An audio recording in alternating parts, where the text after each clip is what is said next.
Destination, freedom.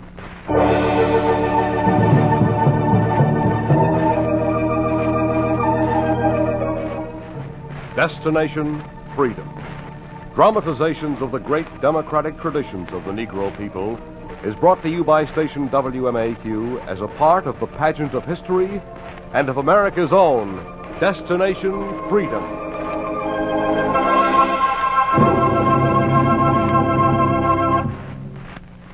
In the field of sports, the toughest place to carve an enduring niche is in the granite face of the boxing profession.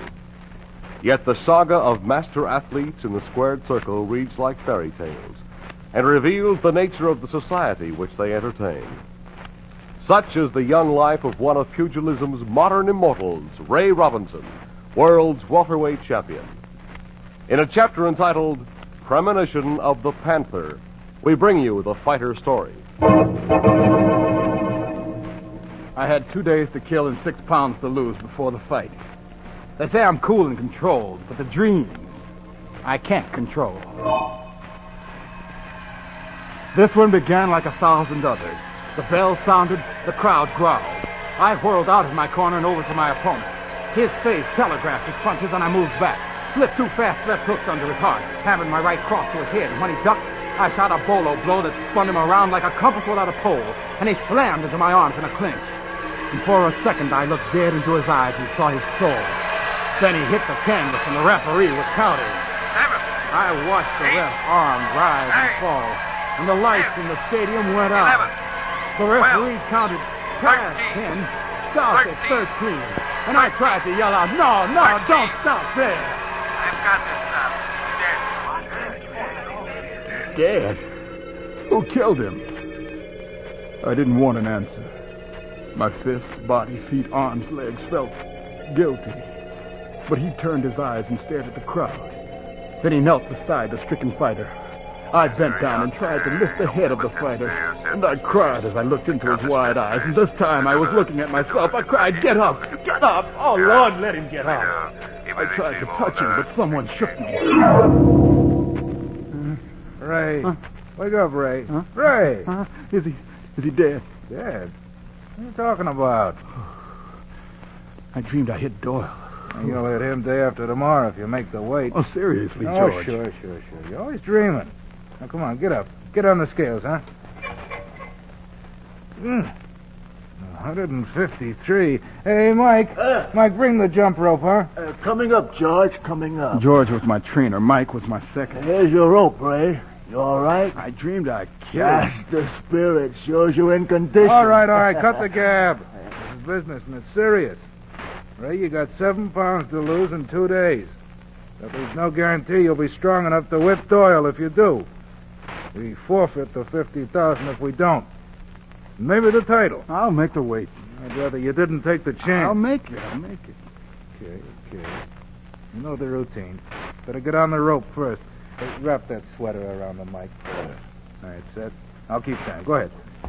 I got on the rope, pushed the dream back down, felt the breeze as the rope churned the air, my muscles moving to my trainer's time. And I kept pushing the dream back down into my mind, and I allowed others to come. I thought of a Detroit dance school 12 years back where my legs moved to the rhythm of another timekeeper. All right, Ray. Madam Smith, your son is a natural with such form, simply exquisite. Then he'll really be a dancer. Oui, but one of the best. And if I were you, I would see that he gets ballet after this class. It helps his poise, you know. Isn't that very expensive? Oui. But he is worth it. Such natural talent. And my body reveled in dancing, and whenever I dreamed, images of dancers came out of my subconscious, and my mother thought truly this was the way. To glory, to the kingdom of heaven on earth, to being gentle like Jesus, not a ruffian and a clouder like that big boy next door. You go to your ballet classes. Let him go to his boxing ring. But once I followed the big boy who lived next door to his gym and stared at his mighty biceps and sloping shoulders as the trainer called him. All right. Step in the ring, spot around a while. I saw his slow, liquid movements as he climbed into the ring. Hey! I saw him hide his chin under his shoulder, glide toward a second boxer in the ring, and in a move so quick my eyes couldn't follow, he whipped his body behind a blow and sent the boxer to the floor. What'd I tell you? What'd I tell you? The power of the Lord's in that right hand. That's the Lord's thunder that'll carry you to glory, boy, right to glory. I'd never seen anything like it. Out on the street, I waited until the big boy came out, carrying a utility bag. Hello, kid. How's things? Fine. Say, you sure had a workout, huh? You mind if I carry your bag? Didn't your mom tell you to stay away from me? Yeah, but she didn't say anything about your bag. Please, come on, please. Okay, kid. Take it. I took it as though it were a bag of gold. A pair of faded blue trunks, skipping rope, bandages, old gloves, that was all it held. But for the big boy, it was glory. And it transformed my desires, and I wanted to learn to weave and bob instead of waltz or pirouette. Walker! Better give me this bag. Your mom sees you walking with me. Walker! Yes, So long, Joe, so long. See you later, kid. He went next door. My mother caught me, swung me around. Ma, I just held his bag. You held the devil's bag. Everybody on this street knows that big boy, that Joe Lewis, will never amount to anything. Now you keep away from him. I will. I know you will, because we won't be around him much longer. Where are we going? New York. I waited a long time for your father to come back. Seems like he never will. Well, we've got to look for a home. I can't make it here. We're going to try New York. New York? Yes, son.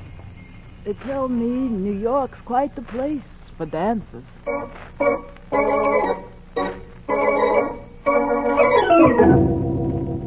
She was right. It was. It was also the place where she bent over a washboard, washing clothes to pay rent, food, light and gas bills, and for my dancing lessons. Who's that? Me, Ma. The teacher sent you to dance in the Kenya Club. How'd they like you? Oh, fine. Here, made $2. Here you go. Well, I'm going upstairs to bed. Get some rest. I've got to finish this laundry. Ma, can't you quit it? Who'll keep us going? Me. I'll go out and we'll do anything. Just stop washing. Oh, I don't mind, son. What you could make now wouldn't be worth you giving up your chances for dancing. Nothing in the world's beautiful as dancing. Well, I'll finish before daybreak. You get some sleep.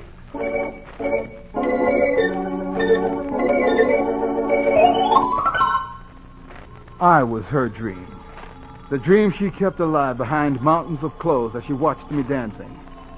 But one evening, a shadow fell across the dream. What do you know, kid? Hey, Joe! Hey, Ma, look who's here. Joe, come on in, fella. Boy, you're looking good. Come on in, sit down. How you been? Hey, Ma, look who's here. Look. Good evening, Joe. Evening, Miss Smith. Mom said for me to look you up. What you here for? Well, I'm fighting.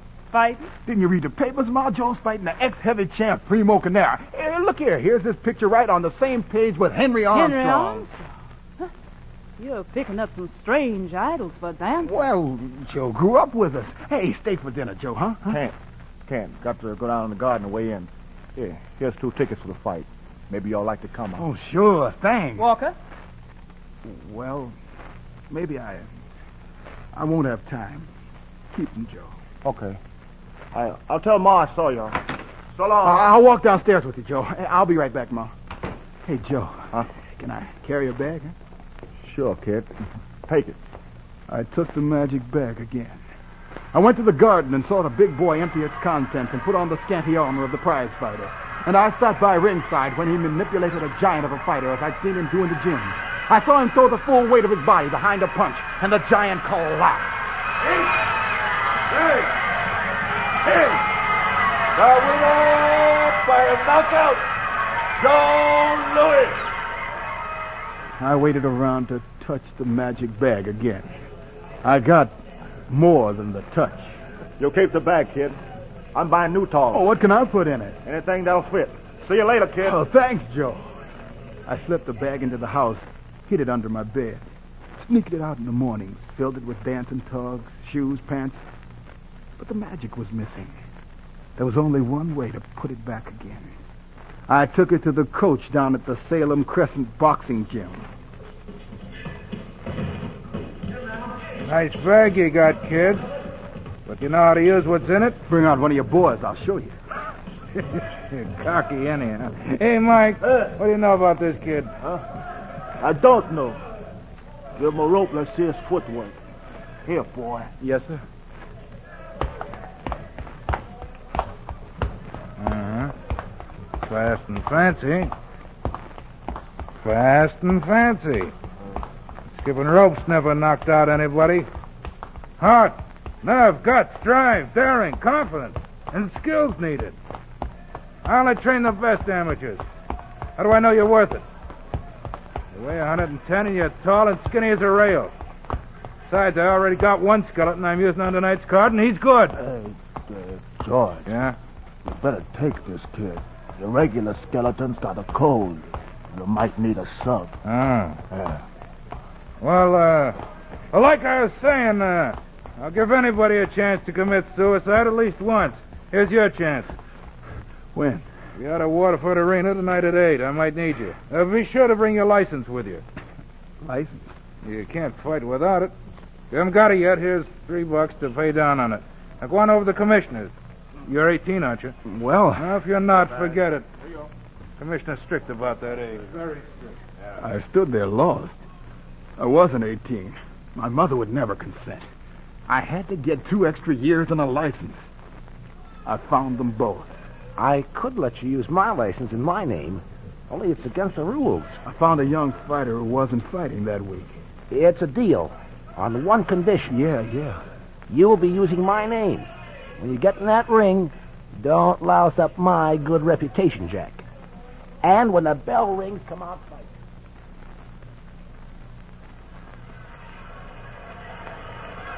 That night I was waiting for the bell, shivering in my corner. My coach put his lips to my ear. All right, baby. Now control yourself. This guy you're fighting is AAU champ. Plenty strong. If he's too rough, lay down. Take a fall. You understand? I understood. The AAU champ stood across a stretch of white canvas that seemed as wide as the Sahara. I stumbled out of my corner and caught a sledgehammer blow to my face that made my head blaze. More blows hit into my body, and all I could see were the blazing lights above me. But soon my legs began to bounce, rock, dance, and step as though they had eyes of their own. My fists began to punch like pistols, driving, slashing, hooking, crossing back and forth, until they felt like lead, too heavy for me to lift again. And then someone else was lifting me. The winner by decision, Ray Robinson. I heard the referee call an unfamiliar name. Ray Robinson. All right, that's you, fool. Acknowledge it. I bowed in a daze. I'd forgotten my borrowed name.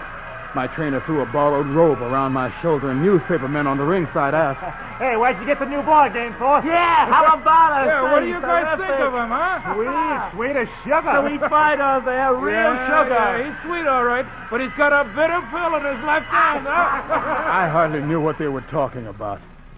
Neither did Mom, who read the morning paper. More boys going into boxing. That right? Right here in the Times it says, last night a new boxer of exceptional promise was discovered at Waterford Arena. Reporters named him Sugar. They predict that Sugar will be the most outstanding fighter in the East.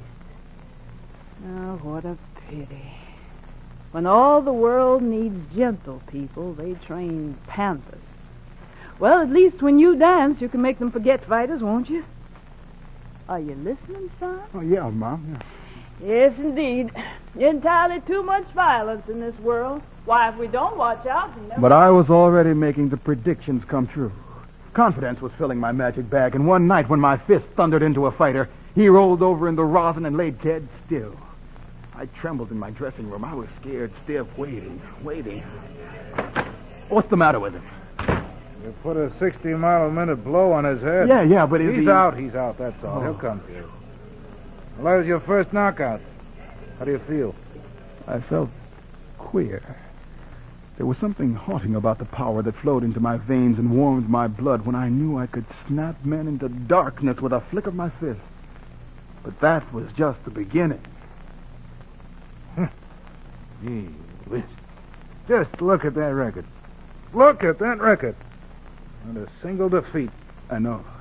You knocked out every man you faced. No wonder the tycoon wants to manage you. What for? Well, look, you can burn yourself out in amateur and never earn a dime. Oh, I'm earning. Oh, sure. You picked up a few bucks in bootleg fights. But the real those were the pros. What's the matter? You're not still thinking of dancing, are you? Oh, no. Well, come on up to the penthouse and see the tycoon. He can get you fights you'd never get on your own. He'll start you on the road to the championship. You coming? Sure, George. I haven't been to see Mom in weeks. She thinks I'm on the road dancing. I got something for her. Yeah, I knew you'd been saving it. Well, if you get away tonight, come on up to the tycoon's penthouse on Broadway. See you later, chap. A little later, I was opening the door of Mom's place. She was bent over a tub. I touched her. Mom, you can send that washing back where it came from. Yes? Here, look at this. Count it. 1, 2, 3. Oh, I've already counted it. It's $3,000. Where'd you get it? I earned it. Dancing? Oh, Mom, listen. I thought I named you Walker Smith.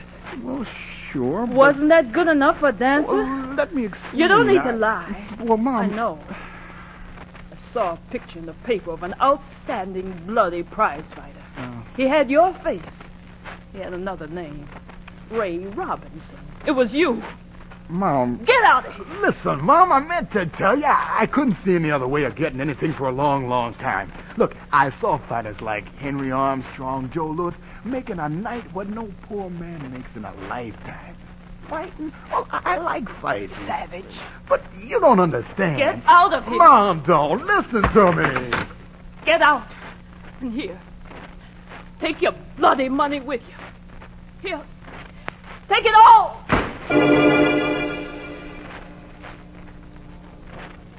White snow was falling. The green bills made queer patterns blowing about in the wind. I got down on my knees and gathered up all I could. I stuck them under the door. Then I faced the blowing snow, walked a long way to Broadway, found the tycoon's penthouse.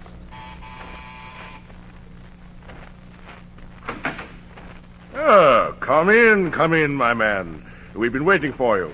Middlebury, pour Mr. Robinson a drink, please. Yes, sir. No, thanks. I don't drink. Endangers your amateur standing, of course. Well, then let your trainer have one for you. Mr. Gainsford, help yourself. Yeah, thanks. Now we can conclude our deal for the services of this young Panther. Stand out there where I can see you. You were the notorious Sugar. Never lost a fight. I don't believe I know you, Mr. It's not important that you know me. It's only important that I know you.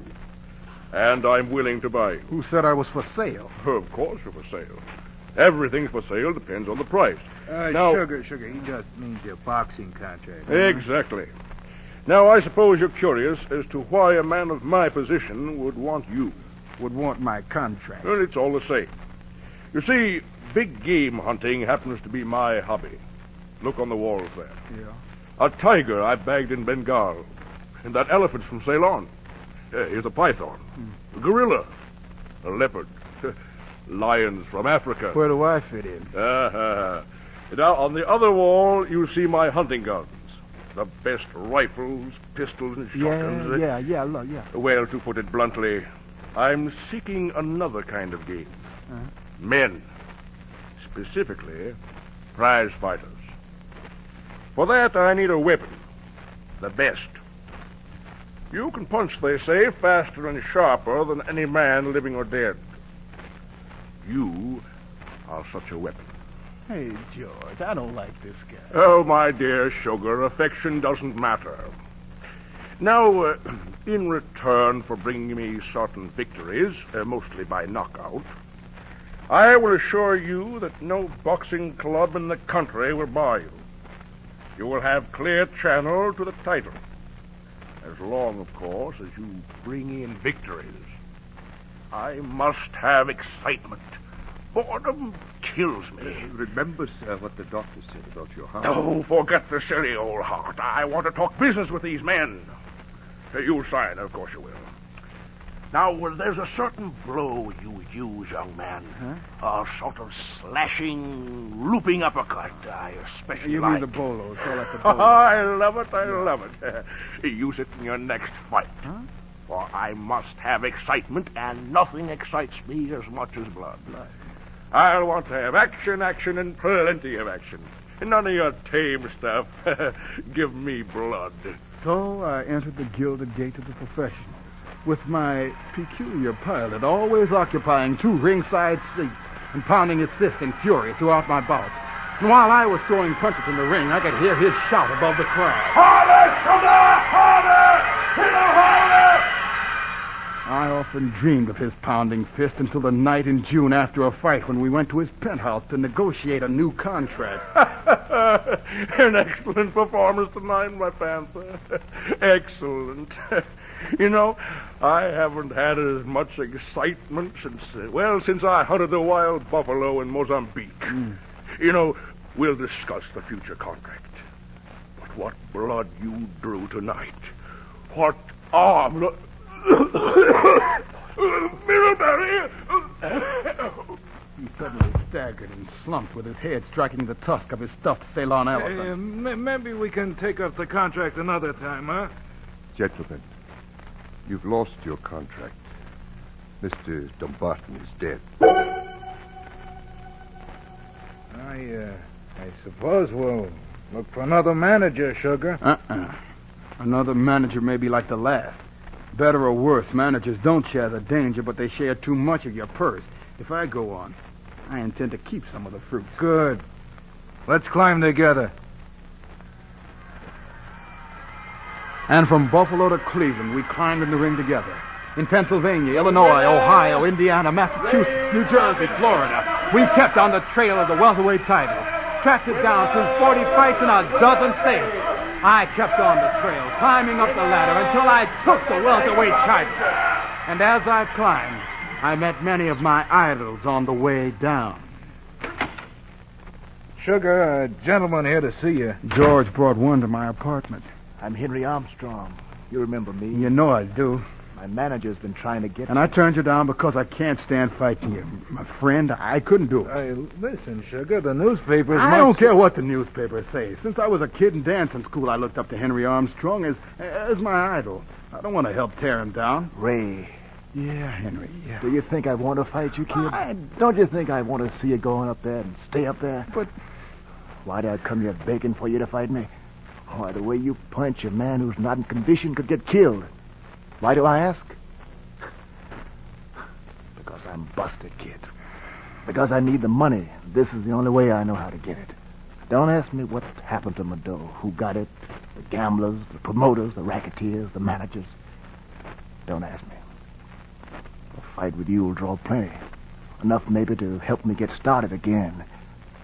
Will you fight me, pal?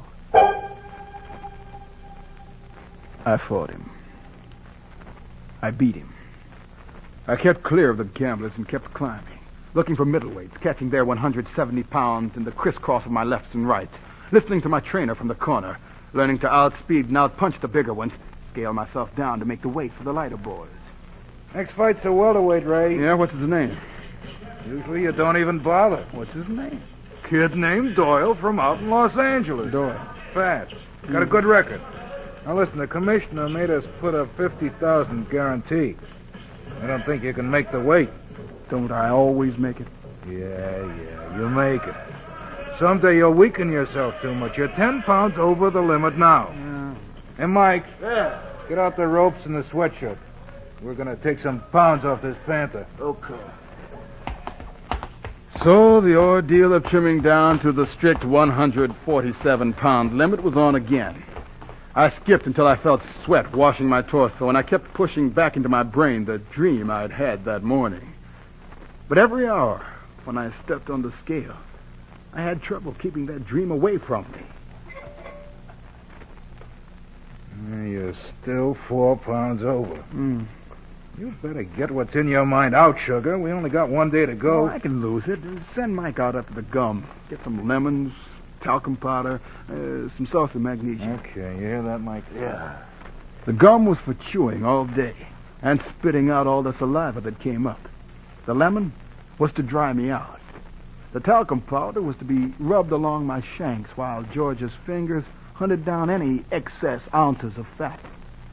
The salsa magnesia was to drink before lying down and sleeping 10 hours and hoping that on the day of weighing in, when I came into the boxing commissioner's office at 12 noon, those scales would bear me out.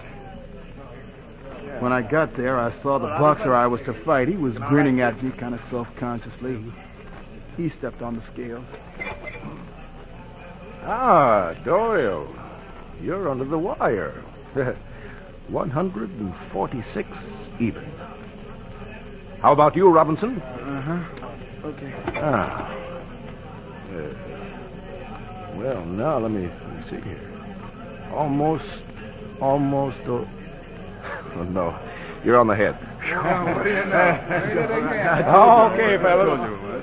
Listen, man, be in the stadium at 8 p.m. The fight's on. I had 8 hours to eat beef broth and steak, gain my strength and bearing, and at 3, I lay tossing about on my hotel bed, afraid to sleep.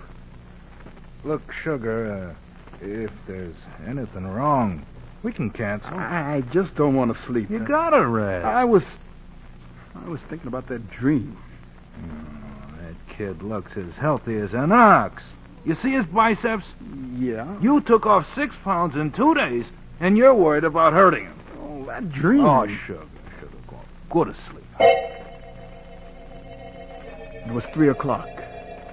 My habit of sleeping 3 hours before a fight caught up with me. And I had that dream again. It was 8 o'clock. The stadium was packed. I heard the fight bell and the crowd's growl. I whirled out of my corner, saw Doyle's tense face telegraph his punches, and I slipped 2 fast left hooks under his heart, hammered my right home to his head, and when he ducked, slashed him with a bolo blow that spun him like a compass without a pole. He clenched, and for an instant I was looking into his startled eyes, so deep I could see my own soul. He slipped from my grip and hit the canvas. I knew I was dreaming. I dreamed the same thing twice before. But this time the referee stopped at 10, not 13. This time it wasn't a dream. This time my opponent's handlers jumped through the ropes and took him out of the ring. I fought my way to Doyle's dressing room. Are you Sugar Ray? The doctor looked at me for a long time and at my fists. I'm afraid he's hurt. How much? All the way. Cerebral hemorrhage. I'd say in a few hours, he'll be dead. I put my arms around his bruised face, kissed him, and for the first time in my life wept without shame. Not only for him, but for myself. For my fellow fighters, fallen, stricken, climbing the ladder, trying to cut their niche in a blood and leather world. And when I swore I'd quit, a wiser, older trainer shook his head. No, you won't quit. I'll tell you why. You belong to the crowds out there. They're your brothers. You're the keeper of their savagery and their fighting skill. You're the weapon they hunt with, Sugar. There's no quitting. He was right. I was made up of everything the crowd needed and screamed for. They had become my manager. Maybe if another kind of crowd had molded me, had let me carry their magic bag, I would have been what Mrs. Smith wanted. But my crowd pays off to the Panthers that climb the ladder without rungs, the prize fight game. And they like to see their Panthers sharpen their claws.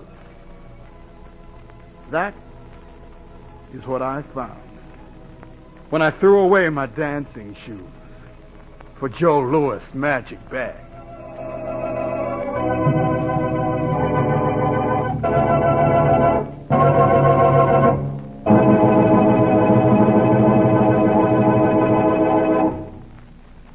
You have just heard Destination Freedom's dramatization of Premonition of the Panther, the story of welterweight champion Ray Robinson.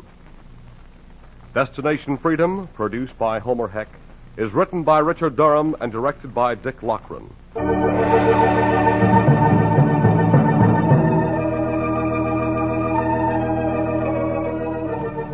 The role of Ray Robinson was played by Oscar Brown, Jr.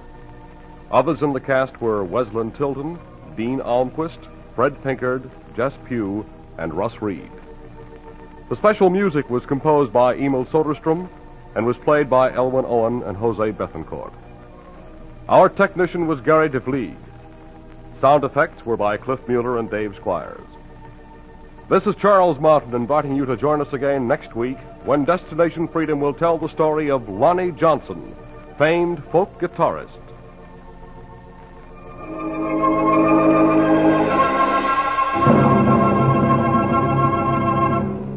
This is NBC, the national broadcasting company.